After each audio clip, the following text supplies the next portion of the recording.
Ayun mga kapatid, at narito na naman po ako at muling magbabalik. Ang ating topic naman ngayon ay ang tinatawag na love life nyo naman. Ang ating sisilipin ngayon. Yan.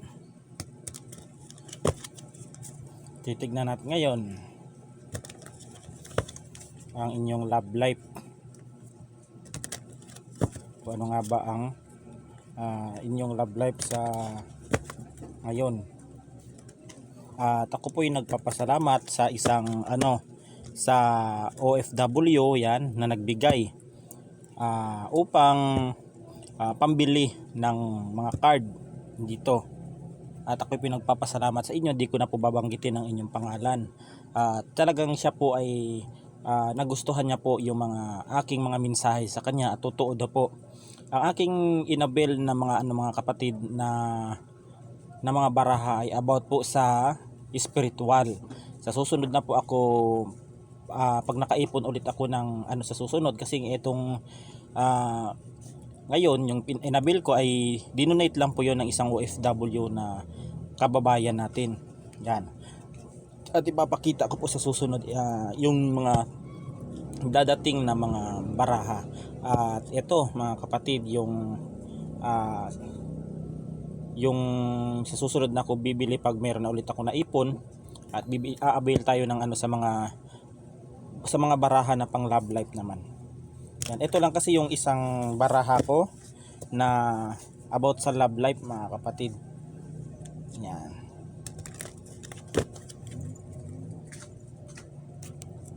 Yan, shout out po dyan sa mga aking subscribers at followers ko sa aking Facebook page at sa aking YouTube channel.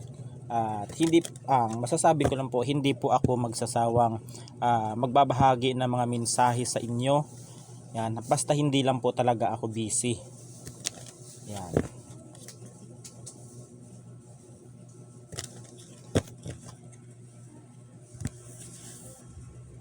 Kuha tayo ng 7 baraha lang siguro mga kapatid. 2, 3, 4, 5, 6,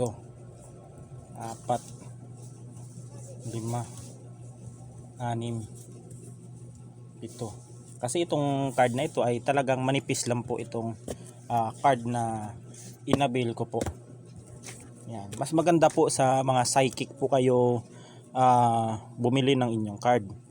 Ayan po, sa love life po tayo mga kapatid. 7 baraha lang sapagkat manipis po ang ating baraha. Ito pang mensahe. Yan. Ang tinatawag na attraction. Merong nagkakagusto sa inyo dito. Yan. Ito yung tinatawag na attraction. May nagkakagusto sa inyo dito na isang babae o isang lalaki nagkakagusto sa inyo, pero dahil sa physical attractive ka dito mga kapatid, maaring nagustuhan niya ang iyong katawan, maaring nagustuhan niya ang inyong hubog ng katawan, o di kaya nagagandahan ito sa inyo mga kapatid. Mapababae o mapalalaki, may physical attraction ito. Kaya nagkakagusto itong isa man sa mga manunood na aking binanggit, mapalalaki o babae, may nagkakagusto sa inyo dito. Yan. Yan po yung baraha. Yan.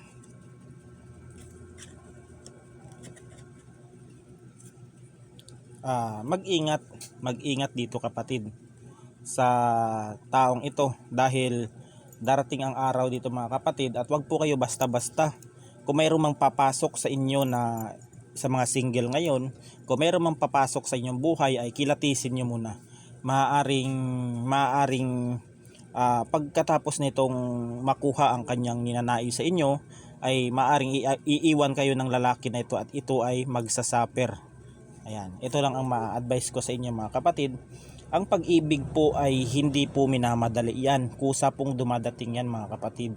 Pag ang pag-ibig kasi mga kapatid ay minamadali mo, madali din pong mawala yan. Lalong-lalo na pag kinuha mo yan sa maling paraan yung tao na yan mga kapatid. Ito, talagang magsasuffer dito. Kaya wag ninyo madaliin ang inyong love life. Ayan. Dahil baka magsisi po kayo bago po kayo mga kapatid, bago po kayo magpaligaw sa mga lalaki. Ayan ang ma-advise ko sa mga babae man dyan, ay kilatisin ninyo ang ugali nila mga kapatid. Huwag agad ninyong sasagutin dahil ma-effort, dahil ganto ganyan, kasi mapera, kasi na ano ka sa ano niyan. Wag po kayong ano mga kapatid, wag po kayong masilaw sa mga ganyang bagay. Ang isipin ninyo, kung may manliligaw man sa inyo ng isang tao, yung isang lalaki, ay ano niya mga kapatid, kilatisin niyo muna, wag ninyo agad sagutin dahil ang tingin kasi ng lalaki, pag sinagot nyo kaagad ang isang lalaki na naniligaw sa inyo, ay parang easy to get kayo mga kapatid diyan sa mga manonood nito, na madali lang kayong kalabitin. Kaya wag po mga kapatid, wag po muna ninyong isuko ang inyong sarili. Kilatisin nyo, kasi mga kapatid, kung mahal ka ng lalaki mga kapatid, dito sa mga advice ko sa mga babae, kung mahal ka niyan mga kapatid, kahit isang taon pang magligaw yan sa'yo, kahit isang taon mo mang hindi sagutin yan, kung mahal ka niyan, hindi ka susukuan yan mga kapatid. Pag hindi nakapasa sa inyo sa tagal ng panliligaw, pag yan ay sumuko, hindi ka mahal ng taong yan. Yan ay iba ang intensyon o habol sa iyo, maaring katawan o kung ano man ang mga ninanais niyan sa inyo. Ganun yun mga kapatid, pag may nagpaligaw sa inyo, pahirapan nyo din yung lalaki, kasi kung totoong seryoso ang lalaki sa inyo sa pagliligaw sa inyo, ay magtitiis yan mga kapatid. Magtitiis yan yung lalaki sa inyo kung totoong seryoso yan sa inyo. Kahit isang taon mong pahirapan na manligaw yan, kung desidido yan sa iyo at hindi ka susukuan niya, mahal ka niyan. Yan.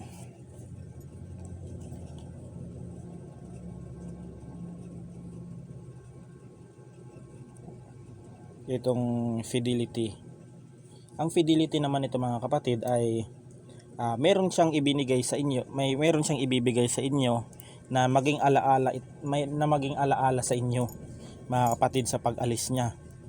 Yan, maaring may partner dito na nagkakilala kayo nito, kaso baka mangingibang bansa itong lalaki o uh, magtatrabaho sa ibang bansa itong lalaki na ito. Kasi meron ditong nakikita kong aalis itong lalaki. Aalis, maaring mangingibang bansa ito kung sakaling lalayo o maghahanap ng trabaho itong nakilala nyo. Kaya wag po muna kayong basta-basta. Yan. Bless. Yan. Itong pinapahiwatig ng barahang ito ay ikaw dito mga kapatid, mapababae o lalaki, ay wag po kayong basta-basta na ibigay ang inyong sarili sa isang tao. Yan. Kung mahalin nyo ang isang tao, ayan, ay kung kayo na, kung dito sa barahan na nakikita ko mga kapatid, ay may pagnanasa itong tao sa inyo. May pagnanasa. Yan ang gusto ng taong ito sa inyo mga kapatid. May pagnanasa ito. Yan. Waiting.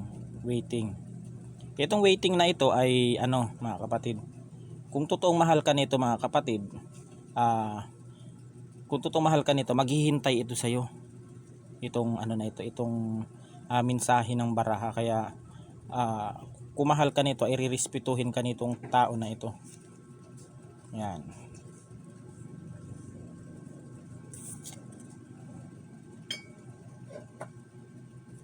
Itong feelings. Yan, grabe talaga ang feelings ng tao na ito sa iyo. Grabe ang pagkagusto. Yan. Grabe ang pagkagusto nito mga kapatid. Halos mabaliw-baliw sa iyo tong lalaki na ito. Yung mga nagkakagusto sa inyo. Yan.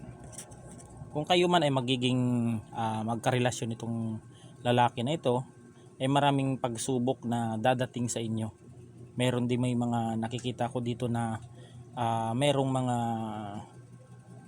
yung tinatawag na temptation, yung mga tukso mga kapatid. Iwasan po ninyo dito. Kung ikaw na po dito ay may karelasyon na, yan, kung may karelasyon na kayo dito, ay iwasan po ninyo yung mga tukso dito mga kapatid. Kasi dito, ito yung gusto ng taong ito eh. Yan. may ano ito sa iyo, may pagnanasa ito. Yan, talagang ano, yan po ang mga mensahe ng nasa barahan na ito. Yan. At hanggang dito na lang mga kapatid, at God bless us all. Ingat po tayo palagi.